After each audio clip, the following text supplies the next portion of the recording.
Yesterday, NewsX did an in-depth telecast on what it would cost to buy the straw baler machines that are needed to ensure the state of Punjab isn't set on fire every October.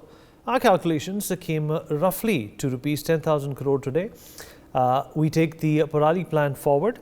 While several variants of the straw baler machine exist, we must focus on bringing down the purchase cost, the operational cost and the overall technology.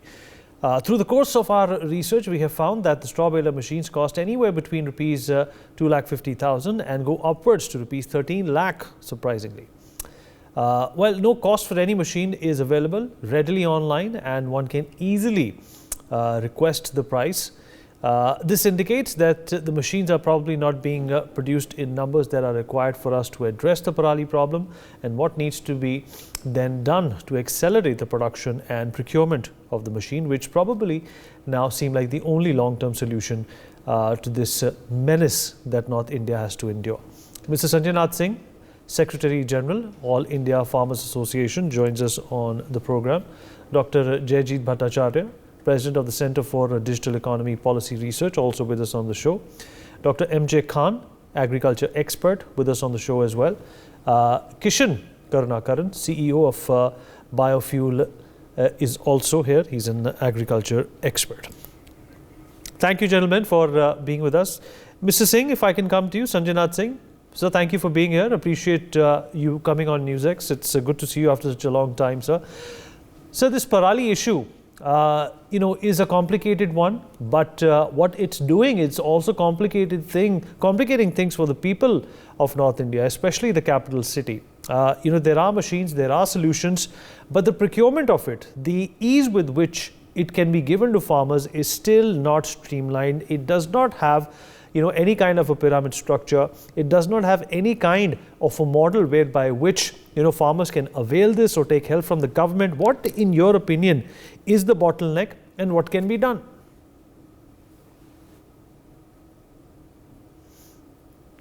Well, to begin with, I would say that one is the approach and attitude towards this Parali burning.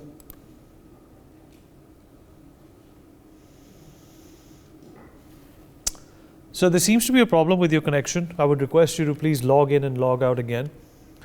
Mr. Kishan is also here with us. Kishan Karunakaran. Kishan, thank you for being here.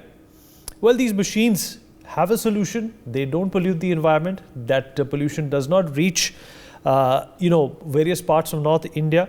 But, there are still doubts with the people who are in fact, ready to use it and the people who are reluctant to use it as well. What can be done in this ecosystem of, doubt, if we can call it that? So there are multiple problems primarily why Parali is not being, I'm sure Sanjay Nath Singh ji and others are more experts in terms of from the agriculture's point of view. But I think the core two problems from what we've seen or what we've experienced is more towards the financial viability to the farmers and practice that they've been following for decades. And the clearance of those residues is not happening as fast as what it should be. But as you rightly pointed out, the machines can actually help in faster clearing of these residues, which will play an important role. The availability and the costs of these machines and the availability of them also remains challenging. Along with that, where we come into play is in ensuring financial viability for the farmers from two angles. One, not only from the financial value for the residue that they're giving, but they need also a value for the manure that they need to be putting in the farm. I think from what we've experienced based on our discussions, one of the concerns has been that this is a practice that they've had for decades, and they believe this enriches their soil. So they want a financially viable solution and a faster solution to take these residues. And so the machines play a very important role. The availability is increasing. But as you rightly pointed out, the cost has been one of the aspects and awareness of the availability of these machines also seems to be one of the aspects that currently lacks. Decentralized biofuel production and available clearing of this for decentralized utilization will be a major aspect, and where the biofuel providers, the biofuel manufacturers, and the biofuel users can actually kind of help in financing the use of these machines, if the application is decentralized, thereby ensuring that the farmers can also get better value. I think based on our experiences, these are what we think will add significant value and help solve this problem of faster clearance of the Parali, and stop the burning of the Parali that affects North India. Let me go and speak with Mr. Sanjaynath Singh once again. Mr. Singh, sir, you were saying that the solution is right in front of us.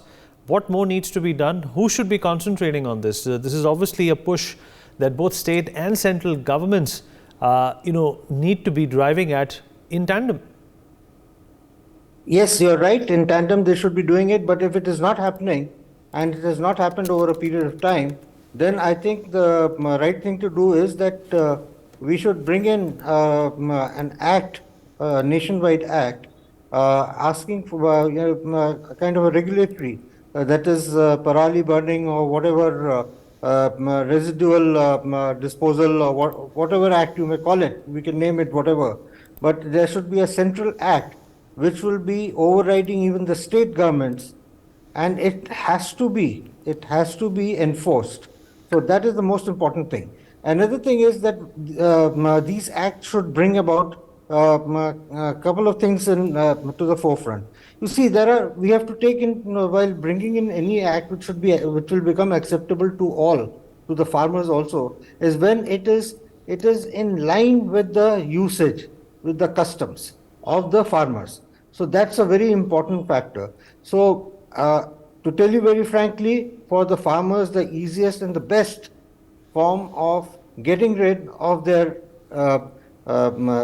stubble, the crop stubble, is by burning it, because it takes care of the rodents, takes care of the pesticides, it takes care of what I would say is getting nitrogenous compounds, recharging the soil with nitrogenous compounds. And it's the quickest method, because the window which is available to the farmer between the summer crop and the winter crop happens to be just about 2 weeks. Beyond that, the soil loses its moisture in terms of for the purpose of sowing the fresh crop. So there's some amount of moisture which is required. Now this is where again a problem with the superseder and other things come in, because when you plow back the parali into the soil, okay, what they call mulching and things like that. So once you do that, it absorbs the moisture from the soil. It's dry. The parali is dry, so it absorbs the soil loses its moisture. So that's another factor. However, the same thing, if mulching is done, then over a period of 3 years, the total requirement of water can come down for irrigation can come down by about 40%. So that is also a fact. So it is this 3 years how the government will look into it, how the authorities will look into it in terms of compensating the farmer if there's a crop loss on it. Besides, there can be aspects like, okay, fine, we'll give you a better price, a better MSP, a higher marked MSP, if the farmer uses these technologies and these methods instead of burning.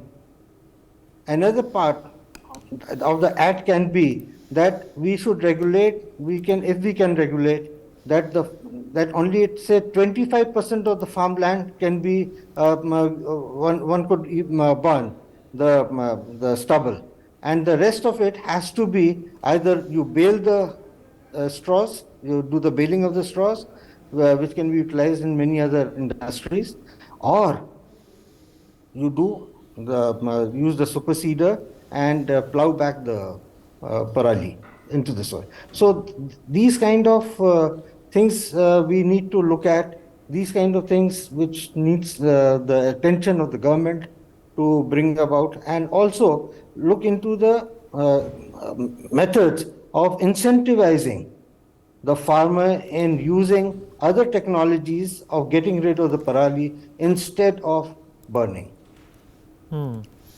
Okay. Dr. M.J. Khan, agriculture expert, with us on the show as well. Dr. Jayajit Bhattacharya is also joining us on the program. Dr. Khan, I'll come to you first. Well, is this option, too good for some of the farmers in Punjab, to get rid of? And do you think that the alternative that, is present in front of them is perhaps going to take some time to be adopted, to be implemented, and to be liked as well? But, the trade-off for this delay is obviously going to be the health of a number of people in North India. I think a mix of carrot and stick policy has to be adopted. Less of stick, more of carrots. Carrots, besides financial incentivization, actually farmers will have to be enabled to make good use of parali by way of providing them the balers, which is today in Haryana, the examples are that very high-tech balers and the machines and the high-power tractors that one company from south is importing. So power plant they have put up. So I believe that the experiment of Haryana, so one tractor with attachment comes about 2.5 crores. So 100 such machines in Haryana for about 250 crores of investment by one industrialist from Andhra Pradesh is doing, and he's planning to make it 5 times by next year.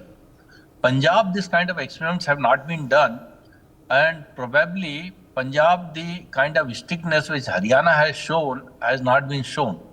So there are many options available. For example, mulching is one, and the soil parali decomposer that IRI has developed, I think UPL company from Bombay that is marketing, many more such organizations ought to take it up and to be incentivized both by the state government and by the central ministry, either agriculture or environment. But importantly, that use of IT application has to be done, that on a real-time basis, the geotagging of wherever the parali is burnt, so that farmers know that they will immediately get notice and the action will be taken. So enabling them to make best use of that and incentivizing them for that action. And then also monitoring using the AI tools, effective monitoring and swift actions. So I think this policy and what Haryana has shown, the way this has to be replicated in Punjab on a larger scale. Mr. Bhattacharya, do you think that's the way forward?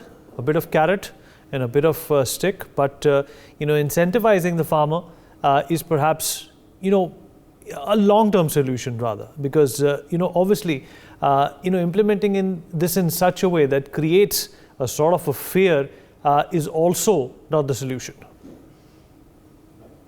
See, if you look at, let's say, what Andhra Pradesh has done, they've given 50% subsidy on the straw baler machines that are being bought over there. And a lot of uptake of straw baler machines has happened in Andhra Pradesh. Similarly, as the co-panelist, Mr. Khan mentioned, that in Punjab, there is, all the tools available for monitoring. It seems to be largely a governance failure.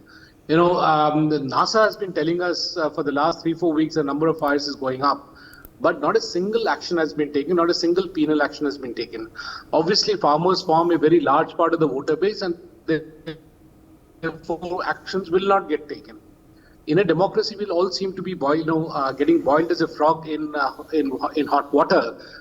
Because as the pollution is going up, we simply can't do anything because of the democratic mechanisms in which our society works, and we can't bring to book those who need to be brought to book. It's almost like saying, I'll grow wheat or paddy, and along with it, I'll give you a pellet of poison, because that's what's happening. Then the pellet not coming directly, it's coming through the air to us. If it's unaffordable, that will have food and then poison along with it. And therefore, the government has to step in, the state government has to step in. And we find a very strange situation where the Delhi government says that data is not available. If we say data is not available and you don't know where the source of pollution is coming from, then what action will you take? Obviously, these are ways of saying that I will not take any action. All the data is available. All the satellite data is available. Why isn't any single farmer being penalized? And along with it, why can't we give subsidies? If money is being given for all other kinds of subsidies, why can't subsidies be given for the balers, for the mulching, and so on and so forth? If you look at the jute industry, and there is about 4 million jute farmers that are there in this country. They cut the jute and they don't burn any of the stock. It gets plowed back into the soil along with the leaves, and that becomes fertilizer for the next cultivation that they do. I don't see why we can't adopt such practices for other crops also. And one has to wait for 10-15 days. It's worth the wait to make sure that the stem is put back into the soil.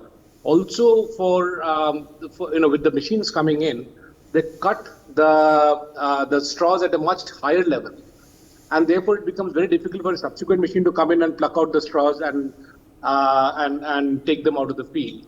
So changes need to be made to the machines also. And then some of the machines have to have a tractor along with it, which becomes a challenge for many of the smaller farmers. It's a combination of multiple things that needs to be done. And it is clearly a public issue, because if we leave it to individual farmers, then game theory steps in, because no single farmer loses. If you burn the crop, no single farmer loses. But collectively, everybody loses. So it's a very game theoretic issue. And since it's a public issue, the government needs to step in with all the force. They seems to have abdicated all responsibility and hiding behind data or lack of data and so on and so forth. This is not an acceptable situation. People are dying, and somebody has to be responsible for it, and somebody has to ensure that this kind of deaths of people needs to be stopped on an immediate basis, rather than putting blames on cars and on old Mr. new cars. Mr. Bhattacharya, we have some car. issue with your network as well. I'm going to go to Mr. Sanjay Singh. In fact, you brought up a very important point. Mr. Singh, it's important for the farmer to keep the costs in mind as well. If something like this, if this machinery is given to a farmer, say free of cost, then obviously the care and the maintenance is going to become a problem for whoever is giving, including the government, this machinery away for free. What should be the cost structure? What should be the incentive? And what should the government do in order for the farmer to encourage not only this adoption of new technology, but also this responsible behavior? Yeah, that's what I began with my general comment, that it needs an attitudinal change. That is one. But besides that, these machines, first and foremost, these machines there has to be innovation in them. The steel that we are using to make these steels, make the superseeder or balers, are very heavy, are much heavier in weight. You can get much lighter steels, and I can say it with a lot of conviction that you can have much lighter steel. You can have much lighter steel blades, the rotors and everything, of a lighter steel and of a higher strength. The strength and ductility would be better and rather not compromised when you are going for a stronger steel. So all these things are there which have to be combined, and we have to use even the corporates for this, because there are many companies who are into agricultural manufacture of agriculture implements, and they are the corporate level. Okay, so these things need to be looked into, and it is definitely something not now. It is something in the future, but we should put a time frame of maximum, say, 8 to 10 months of finalizing this, then sending it across through all the districts of Punjab. Either we manufacture and we have it sent, or we get them assembled at the local level in districts. And there are enough mechanics, you will find. This is no rocket science over there in doing it. So once we have that, then we should go into the regulatory issues simultaneously, and make sure that the state governments also follow suit, and follow the regulatory recommendations and implement them. So many things are required. It has to be done. It is not just in silos that we can work on it. We have to, all these silos need to be combined. These dots need to be combined, and this is where we are all going wrong. And uh, it's like a couple of blind men trying to figure out what the elephant is all about. So that is something that we have to open our eyes and look at it and think wisely on it. The state government, the big corporates, and pharma institutions and scientists, agri scientists, we have to all get together. You see, you can have these baling machines probably at the time of like in the case of wheat.